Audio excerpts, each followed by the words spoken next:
दोस्तों, अगर आप इस ताक में बैठे हैं कि गोल्ड और ज्यादा सस्ता होगा, तो शायद आप अपनी जिंदगी की सबसे बड़ी भूल कर रहे हैं। बाजार के एक्सपर्ट ने साफ शब्दों में चेतावनी दे दी है कि मार्केट की टाइमिंग मत बदलिए।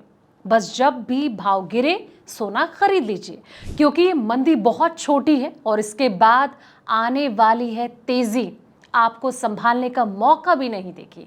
आखिर क्यों एक्सपर्ट को सोने की कीमत के एक बड़े तूफान से पहले की शांति नजर आ रही है? जानने के लिए देखिए हमारी एक खास रिपोर्ट। नमस्कार दोस्तों, मैं हूं आपके साथ संध्या बिष्ट और आप देख रहे हैं the economic times Hindi. Gold silver में आए हालिया गिरावट से सोने ने निवेश करने वाले जो निवेशक हैं काफी ज्यादा परेशान हैं। कुछ को तो आगे के दाम और गिरने का भय सता रहा है, तो वो गोल्ड बेचने तक का प्लान बनाने लगे हैं दोस्तों। लेकिन वही एक्सपर्ट इस गिरावट को सस्ते में खरीदारी का एक शानदार मौका मान रहे हैं।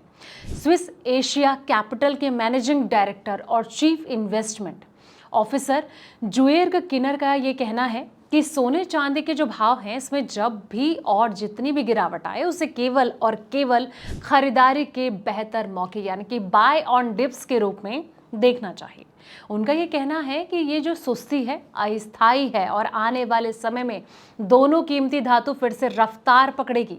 सराफा बाजार में आई ये जो मंदी है, सबसे बड़ी वजह अमेरिकी फेडरल रिजर्व द्वारा ब्याज दरों में बढ़ोतरी की आशंका और वैश्विक इकोनॉमी में सुधार की उम्मीदें दोस्तों। लेकिन किनर के मुताबिक लॉन्ग टर्म में सोने और चांदी की जो चमक है वो फीकी पड़ना नामुमकिन है। उन्होंने आमतौर पर इस तरह की बड़ी गिरावट पोर्टफोलियो को कहीं ना कहीं मजबूत करने का सबसे अच्छा मौका बताया है।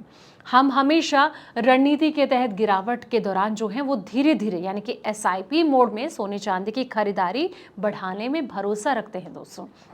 फिलहाल तकनीकी रूप से सोने चांदी ओवरसोल्ड जोन में आ चुके हैं, जिसका मतलब ये हुआ कि बिकवाली जो है अब अपने अंतिम दौर में है और यहां से बाउंस बैक की पूरी संभावना नजर आ रही है दोस्तों।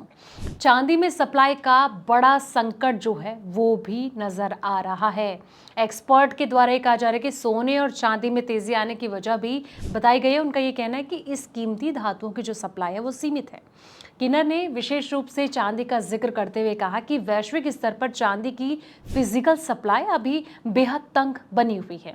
एशिया बाजार हो गया, पश्चिमी देशों की जो मार्केट्स हैं, इसमें चांदी के जो रेट्स हैं इसमें दिख रहा अंतर इसका सबूत है, क्योंकि भंडार जो है वो काफ़ी ज़्यादा लिमिट है और औद्योगिक मांग लगातार बढ़ रही है। इसलिए सटोरियों के लिए कीमतों को बहुत लंबे समय तक नीचे दबाकर रखना आसान नहीं होने वाला। एक्सपर्ट का ये भी कहना है दोस्तों कि महीने में दुनिया भर के निवेशक का पूरा ध्यान केवल सेंट्रल बैंक की जो ब्याज दरें हैं इस पर टिकी रहेंगी। लेकिन आने वाले दिनों में सीन बदलने वाला है। बहुत जल्द महंगाई एक बार फिर से ग्लोबल मार्केट का सबसे बड़ा मुद्दा बनकर उभरेगी। अगर महंगाई उम्मीद से ज्यादा पैर पसारती है तो निवेशक एक बार फिर स्टॉक मार्केट से पैसा निकालकर सोने और चांदी जैसे पारंपरिक सेफ हेवन एसेट की तरफ भागने लगेंगे।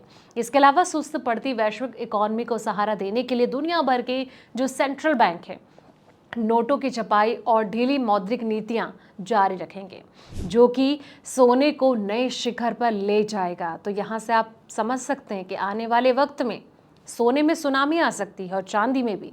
लेकिन एक्सपर्ट का जो ये दावा है, आप इसको कैसे देखते हैं? कमेंट सेक्शन में अपनी राय जरूर दें और साथ ही इस रिपोर्ट को लाइक शेयर करें, चैनल को सब्सक्राइब करना ना भूलें, ताकि कमोडिटी, शेयर मार्केट और पर्सनल फाइनेंस से जुड़ी हर एक छोटी बड़ी खबर आपको मिलती रहे दोस्तों। तब तक के लिए आप देखते रहें द इकोनॉमिक टाइम्स हिंदी।